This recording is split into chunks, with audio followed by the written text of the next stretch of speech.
नमस्कार, न्यूज 18 आप देख रहे हैं। मैं हूं आपके साथ में अमनदीप। खबरों की शुरुआत करेंगे। सबसे पहले बात करते हैं अमेठी की। अमेठी के पूर्वांचल एक्सप्रेसवे पर बड़ा हादसा हो गया। अज्ञात वाहन और प्राइवेट बस की आमने सामने टक्कर हो गई। बस में सवार 5 यात्रियों की मौत हो गई है, जबकि 11 यात्री घायल हुए हैं।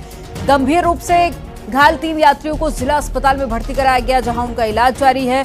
दूसरी गाड़ी वाला ड्राइवर मौके से गाड़ी लेकर फरार हो गया है। हादसे का शिकार हुई प्राइवेट बस दिल्ली से सिवान जा रही थी। पुलिस गाड़ी की तलाश में जुटी है। सीएम योगी आदित्यनाथ ने हादसे पर दुख जताया। अधिकारियों को घायलों के बेहतर इलाज के निर्देश भी दिए हैं।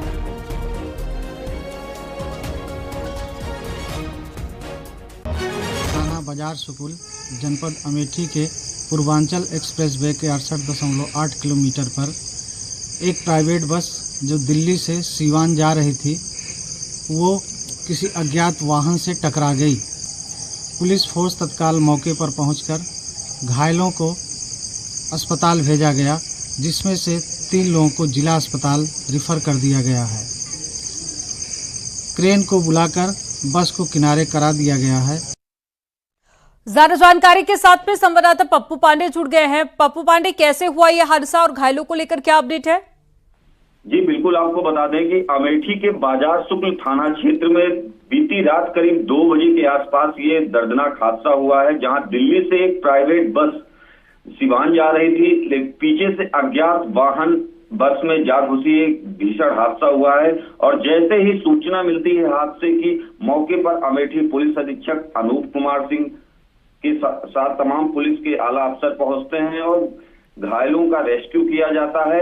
लेकिन 4 लोगों की मौके पर ही मौत हो जाती है। इलाज के लिए जिला अस्पताल ले जाते समय एक की मौत होती है। कुल 5 लोगों की मौत हुई है। बाजार शुक्ल थाना क्षेत्र के पूर्वांचल एक्सप्रेसवे के 68.8 किलोमीटर पर ये घटना हुई है। वहीं 2 लोग गंभीर रूप से घायल हैं, जिनका जिला अस्पताल में इलाज चल रहा है। साथ ही जो अन्य मामूली रूप से घायल हुए थे 10 लोग, उनका बाजार शुक्ल सीएचसी में इलाज करने के बाद ट्रेन से पूर्वांचल एक्सप्रेसवे को खाली कराया गया, जिससे यातायात चालू किया गया है। फिलहाल जो घायल है उनके इलाज की प्राथमिकता दी जा रही है। जो लोग घायल हुए थे उनके इलाज के निर्देश मुख्यमंत्री योगी आदित्यनाथ ने भी दिए हैं। जानकारी देने के लिए बहुत शुक्रिया आपका। अयोध्या में बेकाबू डीसीएम ट्रक से टकरा गई। इस हादसे के चलते दोनों गाड़ियों में भीषण आग लग गई और एक ड्राइवर जिंदा जल गया। कोतवाली नगर इलाके में यह हादसा हुआ। बताया जा रहा है कि डीसीएम का टायर फटने के बाद में वो खड़ी ट्रक से टकरा गई थी।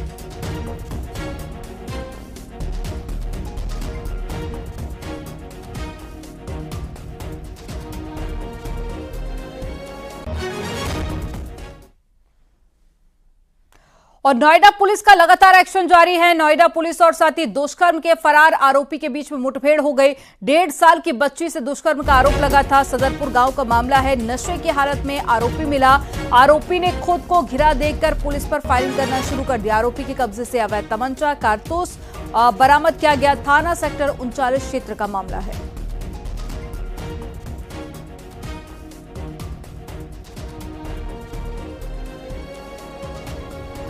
सेक्टर 39 की पुलिस की एक शातिर बदमाश के साथ मुठभेड़ हुई है, जिसमें वो बदमाश घायल हुआ है।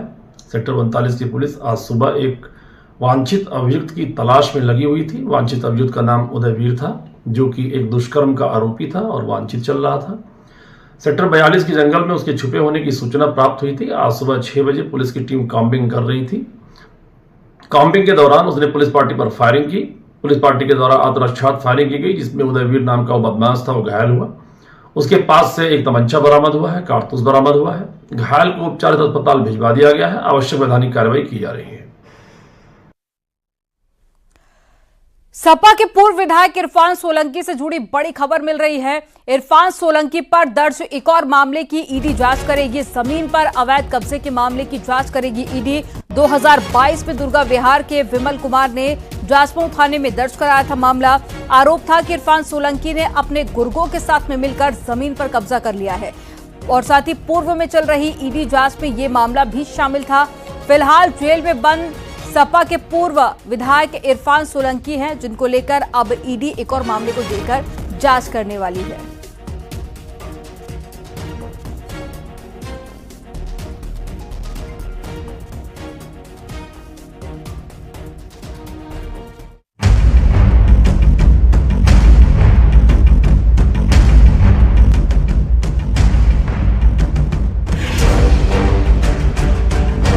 और हाथरस हादसे से जुड़ी एक बड़ी अपडेट मिल रही है। एसआईटी ने शासन को रिपोर्ट सौंपी है। आज सीएम योगी आदित्यनाथ के सामने पेश की जा सकती है रिपोर्ट के आधार पर कार्रवाई संभव है। एडीजी आगरा अनुपम कुलश्रेष्ठ की अगुवाई में एसआईटी की टीम बनाई गई थी और ये टीम ने पूरे मामले को लेकर रिपोर्ट तैयार कर ली है। आज मुख्यमंत्री योगी आदित्यनाथ के सामने इस रिपोर्ट को पेश किया जाएगा।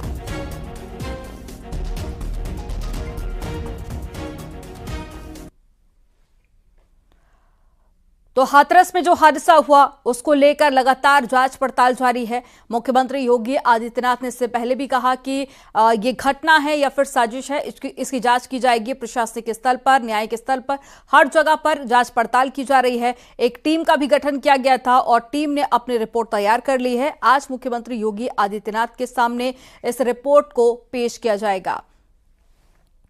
एसआईटी ने आयोजकों को हादसे का दोषी पाया है। सूत्रों के हवाले से एक खबर मिल रही है, ये बात सामने आई है कि क्राउड मैनेजमेंट के पर्याप्त इंतजाम नहीं थे। स्थानीय प्रशासन पर गिर सकती है गाज और एसआईटी ने शासन को रिपोर्ट भेज दी है। एक बड़ी खबर आपको बता रहे हैं। स्पेशल इन्वेस्टिगेशन टीम ने अपनी रिपोर्ट तैयार कर ली है और प्रशासन को भेज दी है। मुख्यमंत्री योगी आदित्यनाथ के सामने पेश की जाएगी। लेकिन सूत्रों के हवाले से जो खबर मिल रही है उसमें यह कि क्राउड मैनेजमेंट के पर्याप्त इंतजाम नहीं थे। ये एक बड़ी लापरवाही निकलकर सामने आई है जांच में। इसके अलावा स्थानीय प्रशासन पर भी गाज गिर सकती है।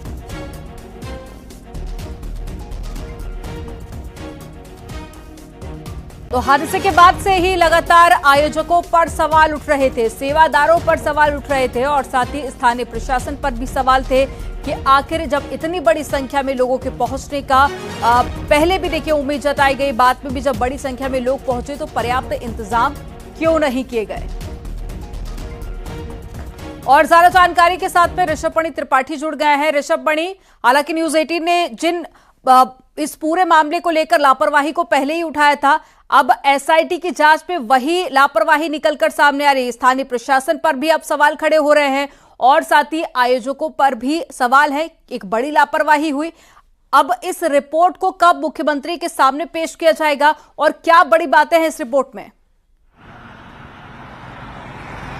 देखिए अमनदीप, कल देर शाम एक स्पेशल मैसेंजर के जरिए एसआईटी रिपोर्ट शासन को पहुंचा दी गई है। आज किसी भी समय मुख्यमंत्री के सामने रिपोर्ट पेश की जा सकती है और इस रिपोर्ट का परीक्षण किया जा रहा है और परीक्षण के बाद ही मुख्यमंत्री के सामने रखी जाएगी। तब ये तय किया जाएगा किसकी जिम्मेदारी थी इस पूरी घटना में और उसी जिम्मेदारी के हिसाब से उसका दोष तय होगा और उस दोष के आधार पर उस पर कार्रवाई होगी। एडीजी आगरा जोन अनुपम कुलश्रेष्ठ और अलीगढ़ मंडल की कमिश्नर चैत्रा भी ये एसआईटी में शामिल थी। इन लोगों ने करीब 150 के करीब लोगों के बयान दर्ज किए हैं, जिसमें पीड़ित परिवार हैं, प्रशासन के, पुलिस के अफसर हैं, आयोजक हैं, सेवादार हैं, इन सबके बयान दर्ज हुए हैं। 850 पन्ने की करीब ये रिपोर्ट है। ये बात बिल्कुल सही है कि जो भी आयोजन हुआ था वो स्थानीय प्रशासन की अनुमति से हुआ था, लेकिन अनुमति की शर्तों को तोड़ा गया।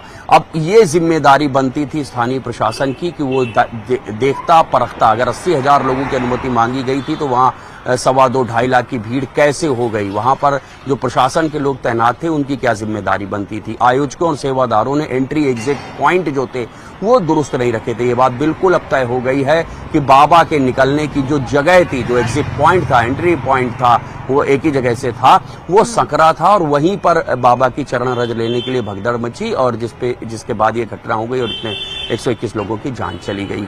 तो अब ये बात बिल्कुल सामने आ रही कि आयोजक, सेवादार ये प्रथम दृष्टया दोषी हैं। स्थानीय प्रशासन की लापरवाही की बात भी इसमें कही जा रही है। हालांकि ये बात भी सामने आई है कि कुछ संदिग्ध नंबर भी मिले हैं जिनकी आयोजन के दौरान लोगों से बातचीत हो रही थी। उन नंबरों की भी पड़ताल की जा रही है। उसकी और डिटेल पड़ताल की आवश्यकता भी बताई गई है, तो वो पड़ताल भी जारी होगी आगे चल के।